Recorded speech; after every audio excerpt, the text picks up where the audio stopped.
Crau est une commune française située dans le département des Hautes-Alpes, en région Provence-Alpes-Côte d'Azur. Elle fait partie de la zone périphérique du parc national des Écrins. Jusqu'en 1970, la commune s'appelait Les Crottes, francisation du nom occitan Las Crotas. Ce nom, désignant toutes sortes de souterrains, notamment des caves, où entreposaient des provisions. Par souci de phonie, le nom a été réduit à Crau. Crau est situé dans la vallée de la Durance, sur la rive gauche de la rivière, à l'entrée du lac de Serre-Ponçon. La commune s'étend du lac jusqu'à la ligne de crête, qui relie, au sud, le Grand Morgon, altitude 2326 mètres, au Grand Bérard, 3042 mètres, dans le massif du Parpaillon. Le point culminant de la commune est le mont Pouzinc, à 2898 mètres d'altitude. Les autres sommets de la commune sont le pic de Charence, 2316 mètres, le Gros Ferrand, le Petit Ferrand, la tête de la Gipierre, 2443 mètres, et le Joug de l'Aigle, 2494 mètres. Le col de la Rousse, et le col des Olettes, donnent accès à la vallée de l'Ubaye, par des chemins de montagne. La commune est orientée à Lubac. Cette disposition est peu favorable au niveau climatique. Cependant, elle est protégée des vents du nord, par les sommets qui lui font face. Le sol est largement constitué de marne et de gypse, matériaux peu aptes à la culture, et très instable. Le vallon de Boscodon en est le signe le plus visible. Hydrographie. L'ensemble de la commune appartient au bassin versant de la Durance. Le nord de la commune était autrefois délimité par le cours de cette rivière, dont les eaux souvent capricieuses sont aujourd'hui captées par la retenue de Serre-Ponçon. Le lac ainsi créé, avec sa cote maximale à 780 mètres, occupe plusieurs hectares d'anciennes terres agricoles, et une digue a été construite pour protéger une partie de la plaine. Les fluctuations de la demande en électricité amènent des variations saisonnières importantes du niveau de l'eau. Étant donné la profondeur relativement faible du lac, à cet endroit, de larges étendues de gneisses, un limon argileux, sont ainsi mis à découvert en hiver. Outre la Durance, plusieurs petits cours d'eau, tous affluents de cette rivière, traversent le territoire de la commune, le torrent de Boscodon, le torrent de Bellegrave, ou de Combe-Noire, canalisé au niveau du village, le torrent de Combe-Bar, le torrent de Combe-d'Or, à la limite, avec Savines-le-Lac. Crau est desservie par la route nationale 94, reliant Gap à Embrun. Elle traverse la commune, d'est en ouest. La déviation de la RN 94 a supprimé les embouteillages affectant le centre du village, en période estivale. À partir de la route nationale, au niveau du quartier des Moulins, la route départementale 568 remonte le long du torrent de Boscodon, afin de desservir l'abbaye. Elle se prolonge par des routes forestières carrossables. Il existe aussi une RD 568. La route départementale 90 remonte quant à elle, à partir du centre du village, pour desservir les hameaux s'étageant jusqu'à la montagne. Elle se prolonge par la route forestière carrossable de la Grande Cabane. La gare la plus proche, desservant Crau, se situe à Embrun. Toponymie. Le nom occitan de la commune est Las Crotas. Le nom commun Crotas désigne une crypte, une cave, ou un souterrain voûté. Le mot français grotte est son cognat. Ce toponyme a été francisé sous la forme les crottes. Cependant, du fait d'une homonymie malheureuse, avec le mot crotte, la commune a exprimé à maintes reprises sa volonté de changer de nom en français. En 1910, une délibération municipale avait été prise, préconisant un changement. En 1950, un référendum a été organisé, dans le cadre du bulletin paroissial, mais n'avait pas eu de suite. C'est finalement en 1970 que le changement du nom français a été effectué, le nom occitan est resté inchangé. La plupart des toponymes de la commune sont à base latine, mais selon un processus observé dans d'autres communes de la région, il semble que certains des toponymes, situés les plus en altitude, renvoient à des racines plus anciennes, celtes, voire ligures, comme le mont Pouzinc. Les voies du village ont reçu une dénomination à la fin des années 1990. Ces noms renvoient principalement à l'histoire du village, à des éléments topographiques et à d'anciens maires. En 2014, les rues du quartier des Moulins ont également reçu une dénomination. Histoire, préhistoire et antiquité. Une sépulture, en pierre sèche de l'âge du bronze, a été découverte au hameau des Dourieux, en 1870. Les pièces en ont malheureusement été perdues. Au 1er siècle avant Jésus-Christ, le territoire de Crau est probablement intégré à celui des Caturiges, dont l'une des villes se trouve à Embrun. Le site du Clapier des Monges, en cours de fouille, sur la commune voisine de Baratier, témoigne d'une occupation gallo-romaine de la vallée. Au Moyen Âge, le territoire actuel de Crau suit les destinées du comté de Lambrunais, appartenant au comté de Provence, au comté de Forcalquier, puis au Dauphiné, à partir du XIIIe siècle. Le village des Crottes était déjà formé en commune en 1198.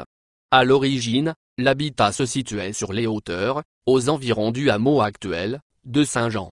Il se situait sur une voie antique, qui courait du Piémont, en Provence, en rive gauche de la Durance, par les Ors, Boscodon, et la Moute de Montmirail.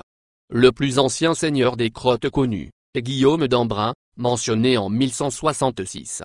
En 1319, le seigneur est autorisé par son suzerain à dresser des fourches patibulaires à ses armes. Un peu après 1416, la dynastie des Embrun est remplacée par celle de la Villette. La famille de Rame lui succède vers 1530. À côté de cette seigneurie majeure, qui avait droit de haute et de basse justice, on trouve des seigneuries secondaires, et d'autres petits fiefs, notamment celui de la Tour de Beauregard, au village. Riche en forêt et en pâturage, la commune a toujours fait preuve d'une très grande indépendance. Le territoire actuel de Crau comporte deux anciens mandements médiévaux, celui des Crottes et celui de Montmirail. C'est sur le territoire de Montmirail que fut fondé en 1130, grâce aux libéralités de Guillaume, dernier seigneur du lieu, l'abbaye de Boscodon. Celle-ci, magnifique témoin de l'architecture romane. Elle est restaurée à partir de 1972. Elle est devenue un élément majeur du patrimoine local. La partition du mandement de Montmirail entraîna d'interminables procès entre la commune des Crottes et ses voisins, l'abbaye de Boscodon et la commune de Savines, pour le contrôle des forêts.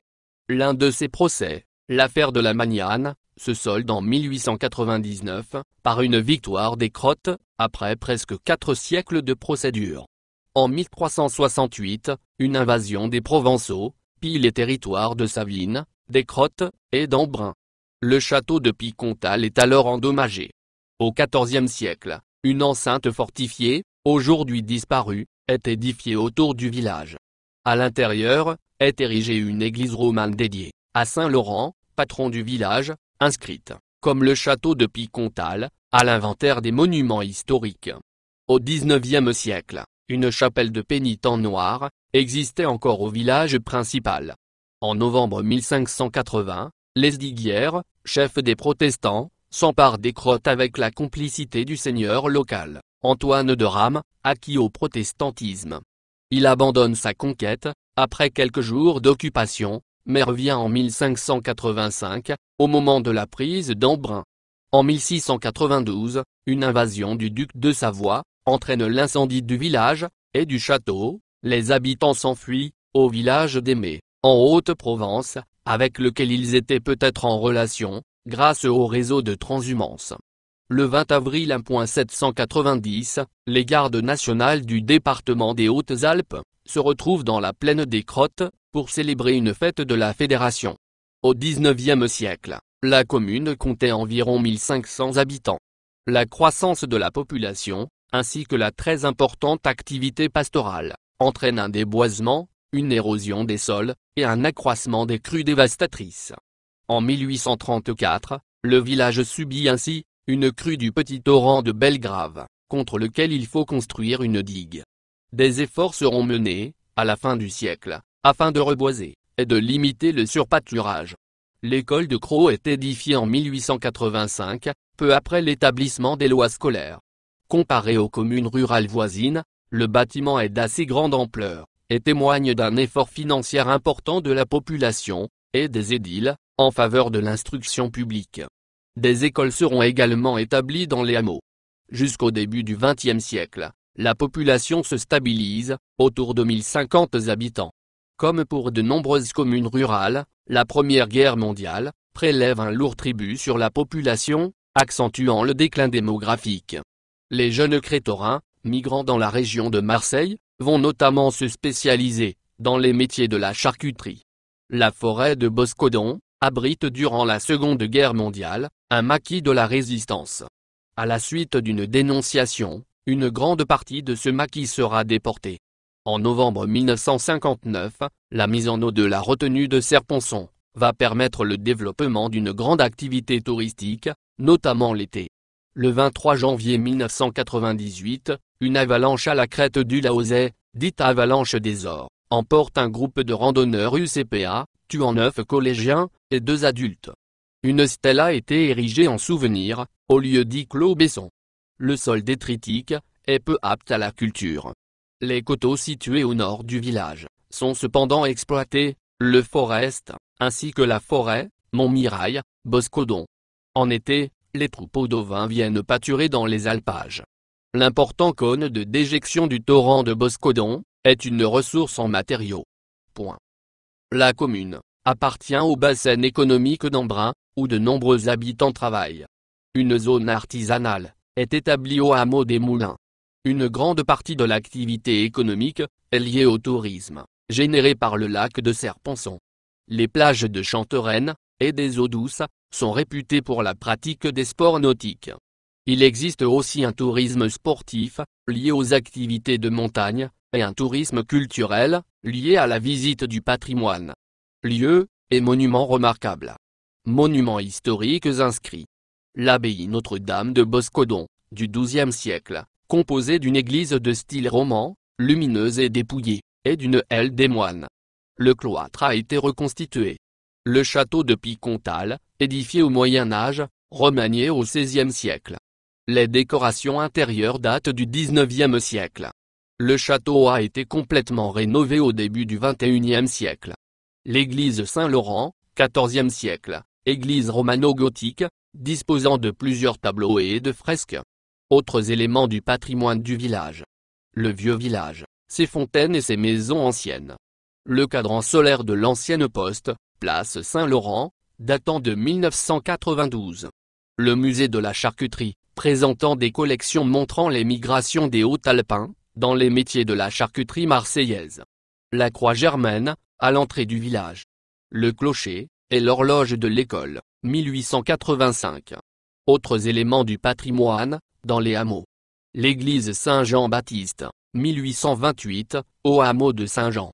L'abri des anciens corbillards communaux, à Saint-Jean. La chapelle Saint-Benoît, 1708, et le four à pain, au hameau du Bois. La chapelle Sainte-Madeleine, 1701, de Beauvillard. Oratoire, et fontaine de hameaux. Anciennes écoles des hameaux. L'abri du Mélèze, et le Mélèze médiéval, à la Doureille. L'oratoire Notre-Dame des Neiges, et la cloche de l'ancienne chapelle Saint-Marcellin, au Forest.